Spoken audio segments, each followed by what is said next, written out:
South ఇండియాలోనే అతి తక్కువ ధరలకే రత్నాలందించే ఏకైక సంస్థ 6JVR. ఎవరిది?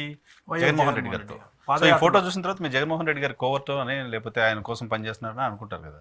అనుకుంటారంటే ఆ రోజు ఎక్కడ సరే కాకినాడ పాదయాత్రలో కాకినాడ దాడిశెట్టి రాజా గారు రమ్మంటే వెళ్ళి ఆ రోజు కలిసి స్వర్ణ మేడం వాళ్ళందరూ వెళ్ళిన రోజు నేను కూడా వెళ్ళి ఆయనతో పాటు నేను యాక్చువల్గా 4 కిలోమీటర్లు నడుద్దాం అనుకున్నా. బట్ ఆయన నడక నా అప్పటికి నా చెప్పులు పోయినాయి, నా లుంగి పోయింది, నా అంగి పోయింది. ఈ బాధ పడలేక ఆయన అందుకోలేక దండం పెట్టి నేను పక్కకు వచ్చిన. అంత స్పీడ్, ఆ స్పీడ్ నేను అందుకోలేకపోయినా. జస్ట్ ఒక 100 అడుగులు వేసేలోపే ఆయన ఎక్కడో ఉంటున్నాడు. ఆ స్పీడ్ నేను అందుకోలేకపోయినా. నాకు దమ్ము వచ్చేసింది, ఆయాసం వచ్చేసింది. వచ్చేసి అన్న నేను వెళ్ళిపోతా అన్న అని చెప్పేసి నేను పక్కకు వచ్చిన. జనరల్గా అంటే నేను ఆల్రెడీ ఓదార్పు యాత్ర కూడా నేనే ప్రారంభించింది, నేను ఓదార్పు యాత్ర విజయనగరం జిల్లాలో. సో అందుకని నేను దీనికి కూడా వెళ్ళి నుండి పిలిచినప్పుడు అనుకోకుండా ఆ రోజు నాకు టైం దొరికింది. రాజమండ్రిలో దిగి బై రోడ్ వెళ్ళి ఒక 10 నిమిషాలు ఆయనతో పాటు నడిచి మళ్ళీ నేను వచ్చేసిన. అది ఆ ఫోటో. అది నెక్స్ట్ ఫోటో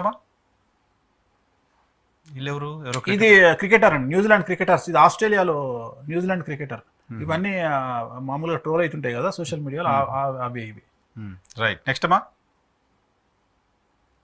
ఇది రాహుల్ గాంధీ గారి జాతకం చెప్పినప్పుడు చెన్నైలో. అవును, ఏం చెప్పారు ఆయన జాతకం? మీరు ప్రధానమంత్రి కాలేడు, పెళ్లి కాదు అని చెప్పిన.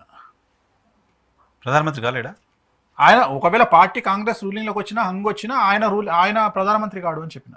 సో పవన్ కళ్యాణ్ ఈయన కూడా పవన్ కళ్యాణ్ అంటే పవన్ కళ్యాణ్ వేరు, ఈయన వేరు. పవన్ కళ్యాణ్ పార్టీ రూలింగ్ లోకి రాదు కదా. నేను అనేది ఇక్కడ ఈయన పార్టీ కాంగ్రెస్ పార్టీ రూలింగ్ లోకి వచ్చినా ఈయన ప్రధానమంత్రి కాలేడు. ఎవరినో మల్లికార్జున ఖర్గేనో ఇంకొకరినో కూర్చోబెడతారు పీఠంలో తప్ప ఈయన ప్రధానమంత్రి యోగం లేదు, ప్లస్ పెళ్లి యోగం లేదు అని చెప్పిన. ప్రియాంక గాంధీ గారు కూడా తెలుసా? వాళ్ళిద్దరికి లేదు. లేదు అది క్లారిటీ ఇచ్చింది. డైరెక్ట్ గా ఫేస్ టు ఫేస్ కూర్చున్న. ఆ రోజు నన్ను రిసీవ్ చేసుకున్నారు. అది Radisson Blu hotel Chennai.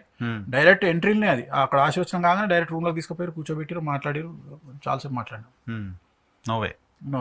Right. Next ఇది గీతారెడ్డి గారు, పాతది, ఎప్పుడో జిల్లా మంత్రి గారు. సీనియారిటీ తెలవడానికి. ఐ థింక్ ఇది 20 ఏళ్ల కింద ఫోటో అనుకుంటా. అప్పుడు 94లో కూడా మంత్రిగా ఉన్నట్టున్నారు కదా? 94 మంత్రి, మా కాన్స్టిట్యున్సీ కదా గజ్వేల్. సో అయితే కాంగ్రెస్ పార్టీ వాళ్ళకి నిరాశ కలిగించే వార్త మీరు. రాహుల్ గాంధీ గారు ఈసారి ప్రధానమంత్రి అయిపోతారు దేశం నుంచి. జనరల్ గా వాళ్ళ కులం, వాళ్ళ ఏమంటారు, వాళ్ళ కుటుంబం నుండి ఇంకా గారా అయిపోయినట్టు. అయిపోయింది. రాజీవ్ గాంధీ గారితో లాస్ట్ అంతే. లాస్ట్ వాళ్ళ గారికి ఎవరు గారు సెంటిమెంట్ కూడా. సోనియా గాంధీ గారు కూడా ఇటలీ ఆస్ట్రేలియా బాగా నమ్ముతారు. సో అందుకని ఆమె అసలు అవకాశం ఇయ్యరు రాహుల్ గాంధీకి. ఇయ్యరు. తీసుకుంటే థ్రెట్ ఉంది, లైఫ్ థ్రెట్ ఉంది అని. వాళ్ళ జాతకంలో ఎవరు ప్రధానమంత్రి పీఠంలో కూర్చున్నా లైఫ్ థ్రెట్ ఉంది అని చెప్పి వాళ్ళకు జ్యోతిష్కులు చెప్పారు, ఇటలీ జ్యోతిష్కులు. అందుకని దే బిలీవ్ దట్.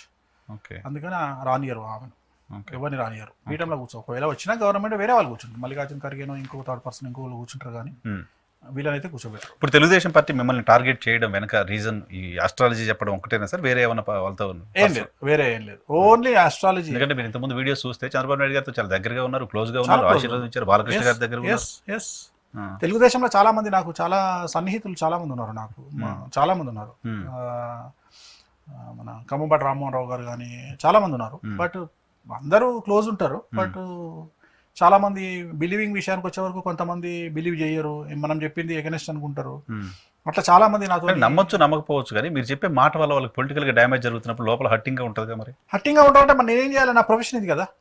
ఇప్పుడు నేను అనేది ఏంటంటే, సచ్చే వరకు జగన్మోహన్ రెడ్డిని చంద్రబాబు తిడతాడు, చంద్రబాబు నాయుడు జగన్మోహన్ తిడతాడు. రైట్. నా ప్రొఫెషన్ అది కాదు. నేను ఓన్లీ ఆస్ట్రాలజర్. నేను జరగబోయేటి సమాజానికి చెప్పడం నా బాధ్యత. సో ఈ రకంగా బయటకు వచ్చే సమాజంలో చెప్పినటువంటి జ్యోతిష్కులు భారతదేశంలో ఎవరు లేరు. ఎందుకంటే ఒకటి గుర్తుంచుకోండి, ఇప్పటి వరకు నేను చెప్పిన వాళ్ళు ఎవరు నా దగ్గరికి రాలేదు, నేను ఎవరు నా దగ్గరకు వచ్చి పూజలు చేయించుకోవట్లేదు. సో నేను ఎవరినో బ్లాక్మెయిల్ చేయడానికి నేను చెప్పట్లేదు. అట్లాంటప్పుడు దీనివల్ల ఇలా చెప్పడం వల్ల నాకున్న రేపు నా మార్కెట్ పడిపోతుంది కానీ పెరగదుగా. అంతేగా. క్రెడిబిలిటీ లూజ్ అయితే మీకు మళ్ళీ క్రెడిబిలిటీ ఉంది, కానీ ఈయన బయటికి చెప్తున్నాడు అనే విషయాల వల్ల నా దగ్గరికి చాలా మంది రాకుండా. సీక్రసీ లేదు కాబట్టి వాళ్ళ ప్రైవసీ పోతుంది కాబట్టి నా దగ్గరికి రారు కదా. అయినా నేను డేర్గా చెప్తున్నా అంటే, నాకంటూ సపరేట్ పిఆర్, నాకంటూ సపరేట్ జనాలు, నాకంటూ క్లయింటేల్ నా దగ్గర ఉన్నట్టేగా. ఆ క్లయింటేల్ కోసము, వాళ్ళను బ్యాలెన్స్ చేయడం కోసము లేకపోతే నా పిఆర్ని పెంచుకోవడం కోసము, నా మార్కెట్ను నేను నిలుపుకోవడం కోసము, లేదా నా బ్రాండ్ ఇమేజ్ని కాపాడుకోవడం కోసం నేను చెప్తున్నా ఇవన్నీ. అంతే తప్ప దీనివల్ల నాకు వచ్చే నష్టము లాభము ఏం లేదు. ఇంకా వాస్తవంగా నాకు నష్టమే, ఎందుకంటే జనాలు నన్ను దాడి చేస్తూ ఉన్నారు. నన్ను నమ్మేవాళ్ళు 10 మంది అయితే తిట్టేవాళ్ళు 90 మంది వస్తున్నారు. ఎందుకంటే వాళ్ళు వైడ్ రేంజ్లో డబ్బులు ఖర్చు పెట్టి నన్ను తిట్టడానికి ప్రయత్నం చేస్తున్నారు. నిన్న మొన్న ఒక యాంకర్ నా గురించి ఇంటర్వ్యూ చేస్తుందంటే ఆమె ఛానల్ ఆమెకు ఫోన్ చేసి ఆమెను టీడీపీ గ్రూప్ నుండి తీసేసారు. ఎందుకు తీసేసారు అంటే, నువ్వు వేణుస్వామితో ఇంటర్వ్యూలు చేస్తున్నావు, ఆయన జగన్ గెలుస్తారని చెప్తుండే కాబట్టి నేను తీసేసినావు. ఇప్పుడు జనాలకు ఓట్లు వేయని వాళ్ళందరినీ కూడా ఆంధ్రప్రదేశ్ లిస్ట్ లోంచి తీసేస్తారా? ఏమో మరి ఇప్పుడు ఇదే ఉండదు కదా లైఫ్ లాంగ్. ఒక మాట చెప్పినండి, ఇప్పుడు ఇందాక ఎన్టీఆర్ గురించి మాట్లాడుతూ 2039 తర్వాత ఎన్టీఆర్ ముఖ్యమంత్రి అవుతాడు అంటే దాని అర్థము జగన్మోహన్ రెడ్డికి ప్రాబ్లం అన్నట్టే కదా. అంతే 29 తర్వాత 30 తర్వాత అప్పుడు కూడా నేను జగన్ గెలుస్తానని చెప్పాలా? అంటే నేను జాతకాన్ని పర్ఫెక్ట్గా మెయింటైన్ చేసుకుంటూ వస్తుంది తప్ప నాకు ప్రేమ ఉందనో ఒక వ్యక్తిని కంటిన్యూగా సాగనంపలేను కదా. 30 ఏళ్ళు 40 ఏళ్ళు ముఖ్యమంత్రి. ఇప్పుడు తెలుగుదేశం పార్టీ ఓడిపోద్దని మాత్రమే చెప్పారు ఇక్కడ. బట్ వైఎస్ కుటుంబంలో ఒక మనిషి చనిపోతారని చెప్పారు. ఇద్దరు మనుషులు, రాజశేఖర రెడ్డి గారు చనిపోతారని చెప్పి, చంద్రప్రసాద్ రెడ్డి గారు చనిపోతారని చెప్పిన, జగన్మోహన్ రెడ్డి గారు జైలు పోతారని చెప్పిన. మరి వాళ్ళు నా మీద కోపాన్ని ప్రదర్శించాలి కదా. చచ్చిపోతారని చెప్పండి, అంతకంటే ఏముంది? ఇంకంతకంటే ఏముంటుంది? అదే కదా. మరి వాళ్ళు బాగానే యాక్సెప్ట్ చేస్తూ వాళ్ళు నన్ను ఎప్పుడు ట్రోల్ చేయలేదు. నన్ను ఎప్పుడు ట్రోల్ చేయలేదు. ఈవెన్ సాక్షి టీవీలో చెప్పిన, నేను సాక్షి టీవీలో కూడా నేను చెప్పిన. నేను సాక్షి టీవీలో 1 month చెప్తే నన్ను తట్టుకోలేక పంపించేసారు. ఈ అన్ని నిజాలు చెప్తున్నాడు, ఈయన తట్టుకోలేమని అని పంపించేసారు. బట్ ఈ అటాక్ లేదు కదా. అటాక్ లేదు. అటాక్ ఎవరు చేయరు, జనరల్ గా బిలీవ్ చేస్తారు. అంటే ఇగ్నోర్ చేస్తారు. ఇగ్నోర్ చేయడం పక్కన పెడితే దాన్ని మార్చుకోవడానికి ప్రయత్నం చేస్తారు. ఇప్పుడు టీడీపీ రాదు అని నేను చెప్పినప్పుడు టీడీపీ ఎట్లా వస్తుంది అని ప్రయత్నం చేయాలి. రావడం కోసం ఏం చేయాలి అని ప్రయత్నం చేయాలి. రెమెడీ ఏం చేయాలి? అది వదిలేసి అటాక్ మొదలు పెట్టారు. ఎప్పుడే కానీ